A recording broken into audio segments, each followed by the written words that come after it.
So, first of all, Shay, we just wanted to let you know, like, obviously, I've told you that having these conversations to expose people, I guess, to the other therapies that are available when they are on this journey of healing. Hmm. There's a lot of things on offer, and not a lot of people know about what's on offer and who they need to see and why they need to see it, and if it's actually necessary for them when they're trying to even address something like a physical illness. Hmm. So just, with the somatic experiencing therapy, how did you get into it? I think it was really around my own journey. I started off as an Islamic teacher, and I realized at some point that even though people were coming to me with fiqh questions, wanting religious guidance, a lot of the underlying factors that were bringing them to me were something of a deeper nature. And just me Mm, giving some straightforward answer to their question wasn't necessarily going to help them. mm, And I could tell something was there, but I couldn't all the time or often I couldn't understand what was going on. So I really wanted to mm, understand things on a deeper level, what's really going on for them, so I could be of mm, better help. Alongside that, there was my own struggles as being in the pressure of being a religious leader in the community. I put a lot of pressure on myself and expectation on myself, and it was having a major impact on my health and on my relationships. So I realized that something had to change. So I went on my mm, own journey and dabbled in, as you do. I just went online. At first, I thought my memory was going, so I went on a memory course. From that, they mhm, started talking about binaural beats and biofeedback. So I started getting interested in that. From that, it led to NLP courses online and all this the coaching world. From that, it led on to one of my wife was introduced me to someone, and they told me about Hakeem Archuleta.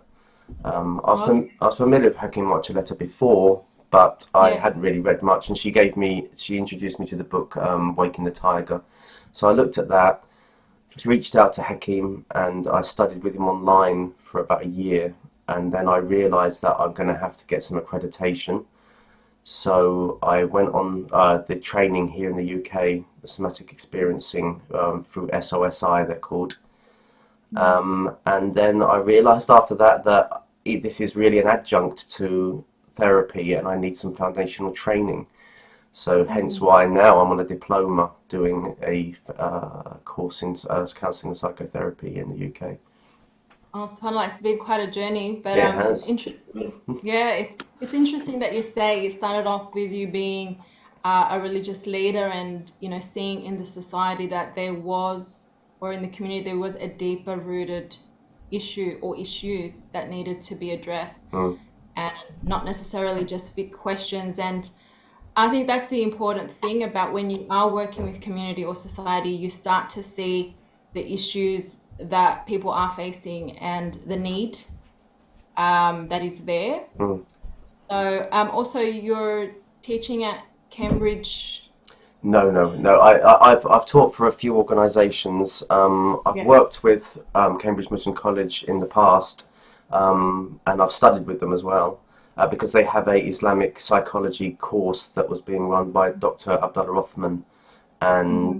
and Dr. Rashid Skinner. So I've been on their courses and studied with them. But now I'm actually self-employed, so I teach Arabic. My Islamically now, I'm just teaching a Quranic Arabic course online called Quranic Hmm. Circle, connecting to the Quran. And most of my work now, it's just I've transitioned into most of my main focus being on counselling and therapy, to be honest. I can imagine that will keep you very Yeah, busy. I am very busy with that. Yeah. Yeah, I think we all need a lot of help. So, I think that like that's where this, conversation is stemming from is, as a naturopath, people come to me with physical illnesses. And so that's where I see, like, in your work as a religious leader, you think there's something more deeper than what they're coming for. And that's the same thing as, I'll see people coming for a physical issue, but seeing there's much more, that this is much more complex than what they see at the surface. Mm. Um, And, you know, I do refer people over to other counselors or psychologists. And it does take time for people from when I've actually, you know, told them, you know, it's probably a good to see someone about this deeper issue, to the time that they actually see one. It might be a whole year, and we've you know, brought that up a lot. You know, okay, have you seen one yet? Not yet. You know, Mm. I've made a contact, but I'm not ready yet, or whatever the different reasons. But I do see that there's a need, but there's also a hesitation